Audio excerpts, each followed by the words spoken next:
person who was an ordinary person. He was an ordinary person. You know, I find it very amazing. Allah has made mention of an ordinary person in the Quran who is not a Nabi, who is not perhaps a very well-known saint. He is an ordinary, he was a carpenter by trade. But Allah mentions him in Surah Yasin, that we are supposed to read Surah Yasin every day after Fajr. وَجَاءَ رَجُلٌ مِّنْ أَقْصَى الْمَدِينَةِ يَسْعَى.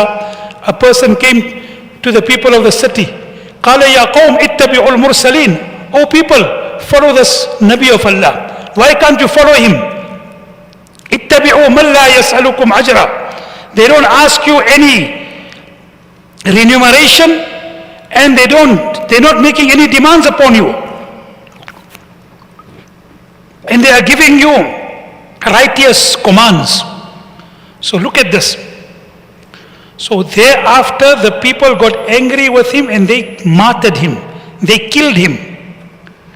And after he was killed, Allah Ta'ala put him in Jannah. Allah put him in Jannah. And when Allah put him in Jannah, udkhulil Jannah. When he was in Jannah, he made dua to Almighty Allah. Ya layta qawmi ya'alamun bima ghafara li rabbi waja'alani min al-mukramin. Oh Allah, if only you can show my people what you have done to me by me following the prophets. After they killed him, he was worried about his people. He was worried about the hidayat of his people. After they killed him, he's still worried about them. Oh Allah, show them what you have done to me, that they might realize that they must come upon the right path. The same thing happened with our beloved Nabi Karim Sallallahu in the Battle of Uhud. Nabi Karim Sallallahu was wounded and blood started coming from the body of Nabi Sallallahu, bruised. Right? And one of the Sahaba, I think it was Utbah bin Abi Waqqas, said, Ya Rasulullah, look at what they have done to you. Ya Rasulullah, now, make a dua against them. Curse them. Allah must destroy them. So Nabi Karim Sallallahu Alaihi Wasallam lifted his hands in dua. And some of the Sahaba became very happy because they couldn't bear Nabi Karim Sallallahu being hurt in such a manner. So they felt that Nabi Karim Sallallahu is going to now make dua against them. And Nabi Sallallahu lifted up his hands in the Battle of Uhud after being bruised and battered and hurt by these same people. Allahumma ahdi qawm fa innahum la ya'lamun. Oh Allah, give hidayah to my people, they are ignorant. And all of those people who hurt him, who chewed the liver of his beloved uncle, mutilated the body of his beloved uncle, they became Muslims. So we are people who worry about the collective. We are not a people who only worried about our individual self. And it is our duty to be part of a community. Allah Ta'ala and our deen has given us structures to maintain the community. One of them is Salat wa Jamaat. Why? In Salat wa Jamaat you come together, you come to know collective. If someone who's every day in the masjid and he doesn't come to the masjid for a few days, the people who always come and said, what is wrong with him? Maybe he's sick, let us make dua, let us go and visit him. Maybe something has happened. It comes in a hadith that when you are regular in a masjid for Salat wa Jamaat, and if you don't come for a few days, never mind your fellow Musallis, even the angels start making dua to Almighty Allah. Oh Allah, this person used to come to the masjid. He is not coming for several days. Ya Allah, if he is not coming because he is ill, Ya Allah, grant him shifa. Grant him cure. And if he is not coming because he has got certain difficulty, Ya Allah, remove those difficulties. Allah has given us certain things to maintain the community. Why is it so? Certain salat cannot be performed but with collective. You can't perform Jummah on your own. You have to perform it collectively. So Allah has made us part of a community. When our beloved Nabi Karim Sallallahu came to Medina Munawwara, that time Nabi Karim Sallallahu had several different communities to deal with. You had the Jews of Medina, you had the Ansar, you had the Aus, you had the Khazraj, who used to all the time fight, have civil wars. And then you had the people who migrated from Makkah, came to Medina. You see, one of the reasons, one of the benefits of Hijrat is that all the collective a'mal which Islam has commanded only came alive in Medina Munawwara. In Makkah there was no collective a'mal. You couldn't make a collective a'mal. It was even difficult to make salat wa jamaat. And we all know the incident that only when Umar radiallahu ta'ala became a Muslim, he told the people, let us go and make salat wa jamaat. Otherwise it was not even possible. Even after that it was difficult. But after you came to Medina Munawwara, all the collective a'mal became alive. So most of the deeds which are collective, all were revealed in Medina Munawwara. The law of inheritance, the law of business. The longest verse in the Holy Quran is about business. The longest verse in the Holy Quran is about business. Ya ayyuhalladhina amanu idha tadayantum bidaynin ila ajalin musamman faktubu. When you give someone a loan, have two witnesses and write it down, record it, that you don't go into dispute. Now this is part of deen, collective type of a'mal, the collective commands of our beloved, of our deen, that all came alive in Medina Munawwara. So when Nabi Karim Sallallahu Alaihi Wasallam had all of these people together, Nabi Karim Sallallahu Alaihi Wasallam did a mithaq, made a pact. How are we going to live together? There are 47 clauses in this particular pact. 47 clauses. How are we going to live together? Nabi Karim Sallallahu Alaihi Wasallam was the Amir. If there is any dispute, it will be referred to Nabi Karim Sallallahu Alaihi Wasallam. But 47 clauses of how you are going to live together as a community. And in there were Muslims, non-Muslims. And therefore you find that there are different ways of living together as a community. One is living together as a community with people of your own faith. And one is living together with a community where you are in a community where are people of different faiths. And we have responsibilities and we have commands for both. How do you live together with people of your own faith in a community? And how do you live together in a community where are people of different faiths? So how do we think about the first thing? Let us look about, in fact, Abdullah ibn Salam radiallahu ta'ala anhu narrates that when he came, he always, because in the previous scriptures mention is made that the last prophet of Allah will come. So when the last prophet of Almighty Allah subhanahu wa ta'ala will come, he will have certain qualities. الَّذِينَ آتَيْنَاهُمُ الْكِتَابِ يَعْرِفُونَهُ كَمَا يَعْرِفُونَ أَبْنَاءَهُمْ. Those who have been given the scriptures, they recognize the last prophet, they recognize Nabi Sallallahu Alaihi Wasallam the way you recognize your own children. Allah in the Quran didn't even say how you recognize your parents. Do you know why? The ulama have said, no one have seen his parents becoming his parents. But you know about your own children. So Allah says they recognize the Prophet the way you recognize your own children. So he realized that this is the last messenger of Allah. So he came. And he said when he came to see Nabi Karim Sallallahu Alaihi Wasallam, he said the moment he set his eyes on the face of Nabi Sallallahu Alaihi Wasallam, he said, Wallahi laysa hadha wajhu kadhab. This can never be the face of a liar. So much of nur, so much of illumination, so much of blessings in his surroundings.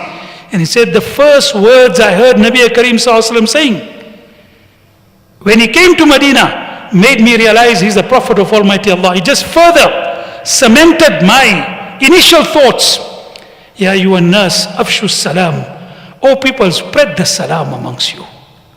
In one hadith, make salam to those whom you know and those whom you don't know. We only make salam to whom we know. That's not the Islamic method. Ala man arafta wa lam ta'arif. Those whom you know and those whom you don't know. Afshu salam wa atimu ta'am. O people, feed the poor. Feed people. Wasilul arham. And O people, keep the ties of relationship together. وَصَلُّوا بِاللَّيْلِ وَالنَّاسُ نِيَامٌ. And perform salat in the darkness of the night when people are sleeping. تَدْخُلُ الْجَنَّةَ بِالسَّلَامِ. You will enter into Islam you will enter into Jannah most comfortably. So the first thing Nabi Karim Sallallahu Alaihi Wasallam made, Nabi Karim Sallallahu Alaihi Wasallam brought the community together. He created a muwakhat. He created a brotherhood between the people of the Muhajirin who came from a different country, from Makkah, and the Ansar. And he made them into one brotherhood. إِنَّمَا الْمُؤْمِنُونَ إِخْوَةً. One brotherhood, he made them into one brotherhood. You see, when you get people from different communities coming together in a community, there is always certain amount of temperaments that you have to take into account. People have different temperaments. People who have different tribes have different temperaments. Today we can't come to terms with it. Look at what's happening in the world today. Look at in South Africa, xenophobic attacks every now and then. Look at what's happening in Europe. I mean, where do you see that type of lack of humanity that you'll allow a ship to sink rather than coming to your shores? Because people can't relate with regard to people of different temperaments and different nations coming together. Our beloved Nabi Sallallahu Alaihi Wasallam taught us that. He brought people together. He made a mithaq. And the first thing he did was make people of your own faith come together. He taught the oneness of the Muslim faith. How did he teach it? إِنَّمَا الْمُؤْمِنُونَ إِخْوَةً. The believers are one brotherhood. And do you know how beautifully the Quran has described this brotherhood? Do you know how beautifully the Quran has described this brotherhood? You see, normally when you tell someone, you normally will say, make salam to another person. You will tell someone, don't kill another person. Don't take out faults of another person. That's a normal way we will speak. But look at the Quranic method of addressing the believers. فَسَلِّمُوا عَلَىٰ أَنفُسِكُمْ. Make salam to yourself. Now who makes salam to yourself? But how Allah has put it, when you make salam to your brother, you're making salam to yourself. فَلَا تَقْتُلُوا أَنفُسَكُمْ. Don't kill yourself. Who kills himself? Unless some people commit suicide. But by and large, you don't kill yourself. Here the ulama say the meaning is, don't kill your Muslim brother, but how Allah put it, don't kill yourself. فَلَا تَلْمِزُوا أَنفُسَكُمْ. Don't look for faults in yourself. The meaning is not look for faults in yourself. Don't look for faults in your Muslim brother. How Allah has put it, don't look for faults in yourself. To look out for the faults of your Muslim brother is like looking for the faults of yourself. What joy do you get in it? What joy do you get in it? And when you look out for the faults of other people, it tells you more about your own temperament, your own conduct, than the conduct and the faults of another person. You see, ulama have given this example. The earth throws up good and bad. The earth throws up good and bad. You get fruit, you get vegetables, you get the most beautiful fruit. You get melons, and you get watermelons, and you get mangoes, and you get oranges. The earth throws it up. Inna Allah falikul habbi wal nawa. Allah is the one who split the seeds in the midst of the earth, and from there all the fruit and vegetation comes alive, comes into being, comes into existence. But that comes from the earth. But the earth also throws up filth. Right? So it depends on your temperament what you will take from the earth. If you are good in your temperament, you will take out the beautiful fruits and vegetable. But if you are, rotten, and you are dirty, and you are filthy, the swine, even if there is fruits and there is vegetable, beautiful, wholesome, won't eat it, it will only eat the dirt. So it's not the fault of the earth. The earth will throw up good and bad. It depends upon you what you look at, what you take out from the earth. In a similar manner, there is good and bad amongst human beings. Even within a human being, there is good and bad. It depends upon you what you look out for within human beings. So Allah Ta'ala, and so this beautiful way, you are one. Make salam to yourself. Don't kill yourself. Don't search for faults in yourself. This Muslim brotherhood is one. إِنَّمَا الْمُؤْمِنُونَ إِخْوَةً. And such is the sacredness of your next Muslim brother. Abdullah ibn Umar radiallahu anhu says that Nabi Kareem sallallahu alayhi wa sallam, one day, he was making tawaf of the Kaaba in the Baytullah. And he looked at the Kaaba and Baytullah and said, very great is your status. Very great is your status. And who can deny the status of the Kaaba and Baytullah? Huh? That Kaaba and Baytullah first put up by Adam alayhi salam, then by Ibrahim alayhi salatu wasalam. The people make tawaf of it here. We rush and we love to go to the Kaaba and Baytullah, even if there is difficulties. Even if we have to get visa and we have to have a quota, but you still want to go. Right? And then directly above it in Bayt Ma'mur, the angels make tawaf of it. Riwayats make mention, narrations mention that 70,000 angels make tawaf of Bayt Ma'mur directly above Kaaba every day. They never get a chance again. Such a sacred, and Nabi Sallallahu Alaihi Wasallam addressed the Kaaba, very great is your sacredness, but I take an oath by the being in whose hands my life is, the sacredness of a believer is greater than you. I sometimes think, do we regard a Muslim's honor as sacred as the Kaaba? But that is what Nabi Sallallahu Alaihi Wasallam told us. Will we abuse the Kaaba? We can't, but yet we abuse people. We backbite people. We talk bad about people. This brotherhood, Nabi Karim Sallallahu Alaihi Wasallam has told us so much with regard to it. The unity of this Muslim brotherhood. Yadullahi ala al-jama'ah. Allah's hand of assistance is upon the united lot. That means if you are not united, Allah's assistance won't come upon you. No matter how much of ibadat you do. If you are not united, Allah's assistance won't come upon you. فَإِنَّ الْبَرَكَةَ مَعَ الْجَمَاعَةِ. The blessings of Allah is upon the united lot. When you are not united, there is no blessings. So this is the way Allah has emphasized. Look at the teachings emphasizing the oneness of the Muslim brotherhood. Then He also told us about things that you must stay away from. And He has told us about qualities that enhance the Muslim brotherhood and the community. لَيْسَ الْمُؤْمِنُ بِالتَّعَانِ وَلَا بِاللَّعَانِ وَلَا الْفُحْشِ وَلَا الْبَذِي. A mu'min is not he who taunts other people. Taunting means you speak bad about a person in front of him. You abuse him. You swear him. سِبَابُ الْمُؤْمِنِ فُسُوقُ وَقِتَالُهُ كُفْرٌ. To swear a believer is the highest form of transgression and sin. And to kill him is kufr. وَمَنْ يَقْتُلْ مُؤْمِنًا مُتَعَمِّدًا فَجَزَاؤُهُ جَهَنَّمُ خَالِدًا فِيهَا. If you kill a believer, you will remain in Jahannam forever.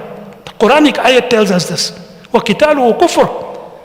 Now, a mu'min does not taunt and abuse other people. And there's two things. One is taunting a person in his face, and one is speaking behind him, which is backbiting.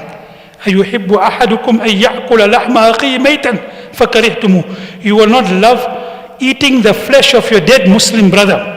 And backbiting is like eating the flesh of your next Muslim brother. So this is the aspect of ta'at. Ulama have written, what is more serious? Is abusing a person in his face more serious, or is backbiting more serious? So some ulama have said backbiting is more serious because the person whom you are backbiting, he can't defend himself. And some ulama have said no, ta'an is more serious because you've got no respect for a person, you are abusing him in front of him. It's a technicality the ulama have discussed. لَيْسَ الْمُؤْمِنُ بِالتَّعَانِ. Today, we talk about people, we abuse people, we use sarcasm. And sarcasm is also a certain thing, So one person was, one day, he was speaking to a person and he felt that the person wasn't listening to him, so he repeated himself. So the other person said, don't repeat yourself, I was ignoring you. So where do we get, وَقُلْ لِعِبَادِي يَقُولُ الَّتِي هِيَ أَحْسَنُ. Tell unto my bondsmen they must speak beautiful. And then Nabi Karim Sallallahu Alaihi Wasallam said, وَلَا بِاللَّعَانِ. You don't curse the next Muslim brother. One day Abu Bakr Siddiq radiallahu ta'ala got angry with one of his servants. And in his anger he was saying certain things. Nabi Karim Sallallahu Alaihi Wasallam came past. And what did Nabi Karim Sallallahu Alaihi Wasallam said? Siddiqeen wal-la'anin kalla wa rabbil Kaaba. By the Lord of the Kaaba, a Siddiq and abusing people cannot gel. How can a Siddiq be one who abuses other people? Oh Abu Bakr, it doesn't behove you to be able to do these type of things. You are so great. You are the best in this ummah. وَلَا بِاللَّعَانِ وَلَا الْفُحْشِ وَلَا الْبَذِي. You are not vulgar to people. You are not abusive to people. Today, unfortunately, the more vulgar a person is, the more pious he is. When you see a person abusing people, you say, very, very pious. لَيْسَ الْمُؤْمِنُ بِالتَّعَانِ وَلَا بِاللَّعَانِ وَلَا الْفُحْشِ وَلَا الْبَذِي. Subhanallah. These are type, Anbiya alayhi salatu wasalam never taunted or abused people. They kept the community together. Look at the Quran in the 8th Supara. When Hazrat Hud alayhi salatu wasalam, when his tribe told unto him, قال الملأ الذين كفروا من قومه إنا لنراك في سفاهة وإنا لنظنك من الكاذبين. When Hud alayhi salam presented the truth to them, what did they tell him? Oh Hud, you are a foolish, ignorant person. Aliyadu billah. And we look upon you as a liar. Today, if someone were to tell us, you are foolish and you are a liar, how would we react? Most likely we will tell him, go from here, your father is a liar, your father is like this. We'll abuse him back in return. What did the Nabi of Allah do? قال يا قوم ليس بي سفاهة. Oh my tribe, I am not foolish. ولكني رسول من رب العالمين. I am the Rasul of Allah. أبلغكم رسالات ربي. I have come to give you the commands of Allah. وأنا لكم ناصح أمين. I am your well-wisher. One side they are abusing him.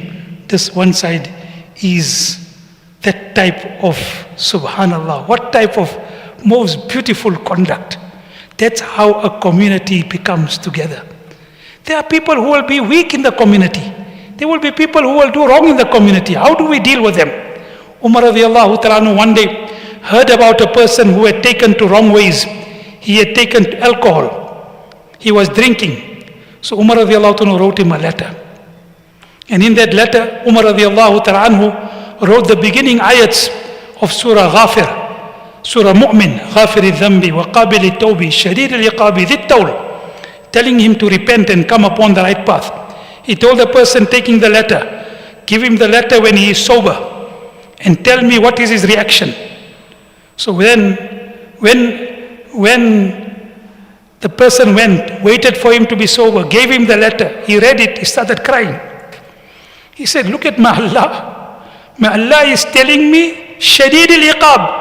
He is very severe in giving punishment. Dhittawl, he's got capacity to punish you. He got capacity to take you to task.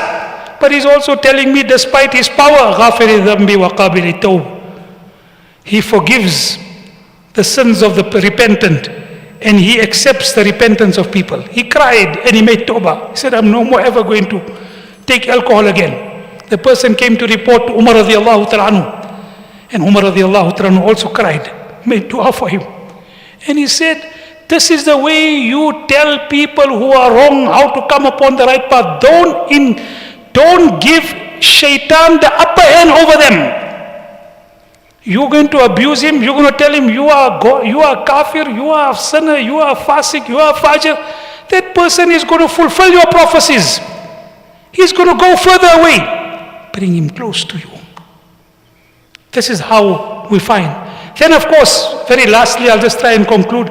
We are not, this is one, this is how and brothers, when this community was strong, when this ummah was strong, it is amazing. It not only protected itself, protected its own, but it protected others when it was strong. When this community was strong, it protected not only its own, it protected others. Mu'tasim Billah was a ruler in our history, not regarded to be amongst the better rulers in our history. But non-Muslims abducted 3 Muslim women. And as they were taking them in abduction, they said, Wa Mu'tasima, Mu'tasim, where are you? You say you are the leader of the Muslims, and we have been abducted, where are you? So Mu'tasim wrote a letter to the king and the soldiers of the king of the soldiers who abducted the Muslim woman. He said, you release those Muslim women. Otherwise, I will send an army from Baghdad. By the time the first portion of that army reaches you, the last portion will still be leaving Baghdad. You release those Muslim women. He had no alternative but to release. Today, what do we hear? What do we see? What's happening in Palestine every day? I can't even see those clips. People send me, look at this. I said, I can't see it. Our own Muslim sisters are being, horrible things are happening to them. And we can't do it because this ummah, the collective is not there. The collective is not there. There was a time when the collective was strong. That is what happened.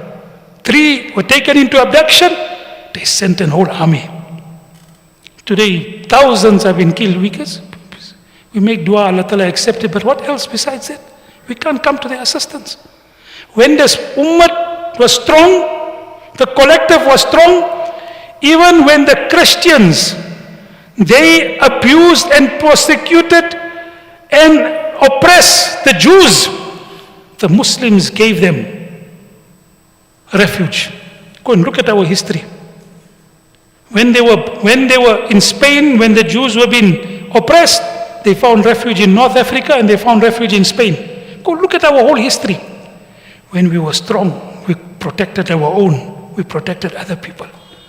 Today, when the collective is not there, what is our situation? Inna hadhihi ummatukum ummatan wahida wa ana rabbukum fa'budun. It's an ayat in the 17 juz of the Quran.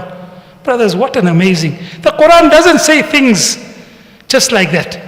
This ummah is one ummah. And it linked the oneness of ummah wa ana rabbukum fa'budun with ibadat.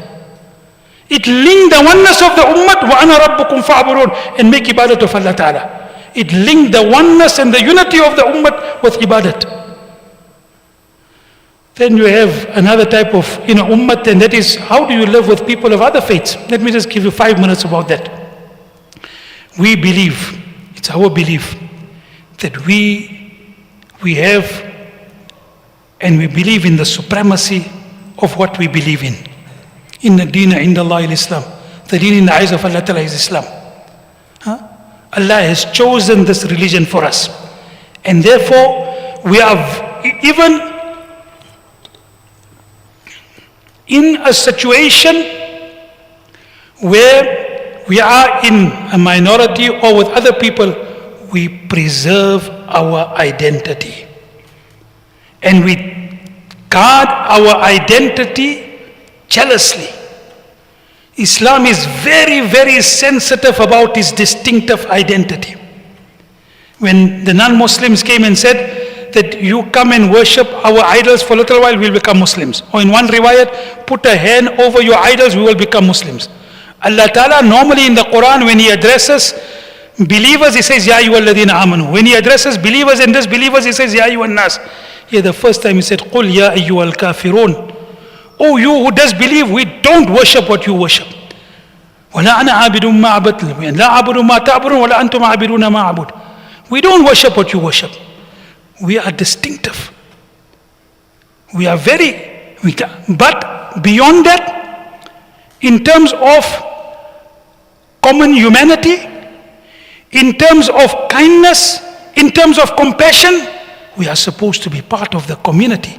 We are supposed to show those particular type of qualities in dealing with people of other faiths. لا ينهاكم الله عن الذين لم يقاتلوكم في الدين ولم يخرجوكم من دياركم أن تبروهم وتقسطوا إليهم. Allah does not prevent you with regard to those people of other faith who are not hostile to you, who don't expel you from your homes.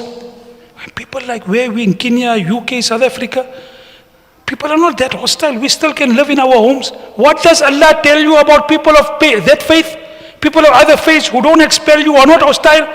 أَن تَبَرُّوهُمْ. You be kind to them. And you be just to them. You be kind to them. And the word that is used is bir. In the hadith literature, ask anyone who does hadith, you do Riyazus Salihin, birrul walidain. Kindness to your parents. That same word Allah uses for people of other faiths who are not hostile to you. The Prophet of Almighty Allah realized the common humanity of people. One day he got up and there was a janazah going past, and he said, Rasulullah, it's a janazah of a non-Muslim. I know. Is he not a human being? Huh? When people in Makkah, when they were oppressing Nabi Karim Sallallahu Alaihi Wasallam, were suffering from famine and drought, Nabi Sallallahu Alaihi Wasallam sent, despite the limited resources he had, 500 dinars, 500 gold coins to them.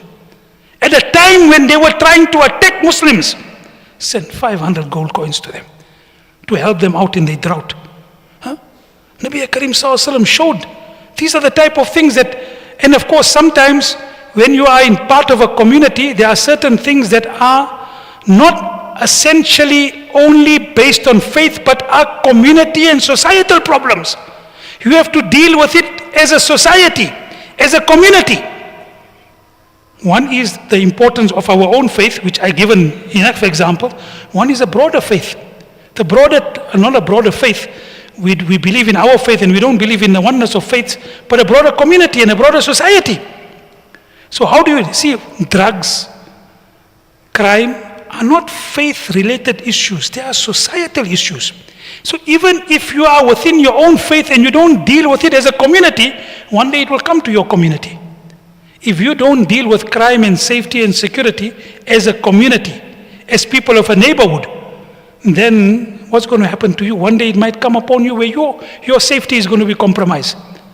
And Nabi Karim Sallallahu Alaihi Wasallam paid Nabi Karim Sallallahu Alaihi Wasallam said, Ma zala Jibreel yusini bil jar hatta zanantu annahu sayuwarrithu. Nabi Karim Sallallahu Alaihi Wasallam so much emphasized the rights of the neighborhood that I felt for a moment that he is going to make them part of your estate.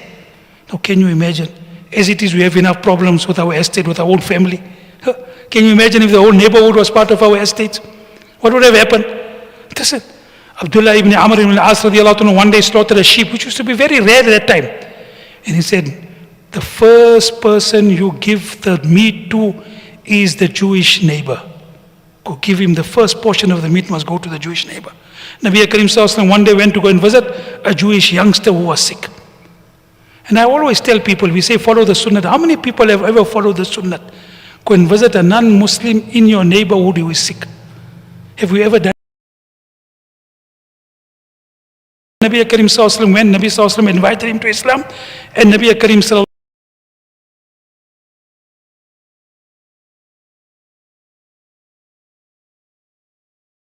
and he said, Ati Abu al-Qasim, follow Abu al-Qasim. And he became a Muslim. But Nabi Sallallahu Alaihi Wasallam initially went to visit him. So that is part of the neighborhood. They said about Imam Ahmad ibn Hanbal rahmatullah alayhi, a Jewish neighbor, or it was a Christian, non-Muslim neighbor, put up his house for sale. And when he put up his house for sale, he put it double the market value. Someone said, why are you putting double the market value? He said, half the price, half is the market value. The other half is the distinction to be a neighbor to such a great human being. The other half, I'm putting it double the market value to be and have the distinction of being a neighbor like such a great person. Huh? When we come into a neighborhood, does the price go up or go down? Huh? Can you imagine? This is something that we have to learn from, my dear respected brothers. So we have and then of course, last thing, the opportunity. By being part of the community, then you've got an opportunity to go and show people the beauty of Islam. And we believe in what we got is a solution to the ills of the entire community, society in the world. How will we go? We can't keep it to ourselves. We have to have confidence to be able to show it to people. How did the people, Thamama bin Uthal, right, was from the one tribe that used to give a lot of difficulty to the Muslims. And he himself used to give a lot of, whenever Muslims used to pass, he used to attack them. So they got hold of him one day and they arrested him and brought him to Masjid al-Nabawi. Nabi Sallallahu Alaihi Wasallam locked him up on one of the pillars. And Nabi Karim Sallallahu Alaihi Wasallam came and said, Thamama, how must I treat you? He said, if you show favor to me and you be good to me, I promise you I will repay your kindness. Because there will be no one who will repay kindness the way I will pay. And if you kill me, then you would be entitled to kill me because of all the wrong that I have done in the past. Although he did make mention of a threat, my tribe will not take it lightly. they will take revenge. But if you kill me, you will be entitled. I've done a lot of harm to you as a Muslims. Nabi Karim Sallallahu Alaihi Wasallam left him. He saw how the Muslims were staying in the masjid. And after a few days, Nabi Sallallahu Alaihi Wasallam came, unlocked him, said, go, Thamama, I freed you. He went outside, he took a ghusl, he came back and he became a Muslim. And you know what he told Nabi Sallallahu Alaihi Wasallam? He said, 1 week ago, I hated you. I never ever hated a human being the way I hated you.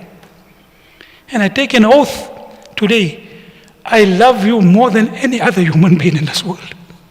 1 week of seeing the Prophet's akhlaq.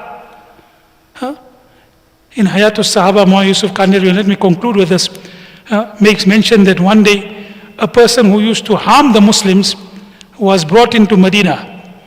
And when he was brought into Medina, Umar radiallahu anhu, we all know Umar radiallahu anhu had jalal, he had passion for the deen. Ya Rasulullah, allow me to execute him. And Nabi Karim Sallallahu Alaihi Wasallam said, Umar, leave him alone, let me speak to him. And Nabi Karim Sallallahu Alaihi Wasallam spoke to him, answered his questions, and he became a Muslim. When Umar radiallahu anhu was insisting that he must be executed because of what he had done previously perhaps, and then Nabi Sallallahu Alaihi Wasallam spoke to him and he became a Muslim. And then Nabi Karim Sallallahu Alaihi Wasallam told him, oh Umar, is this not better than what you had suggested? Is this not better than what you had suggested? And because of that, one day in the time of Umar's Khilafat, there was a certain group of people who turned away from Islam. Now in Islam, in a proper Islamic environment, to turn against an Islamic state is akin to treason.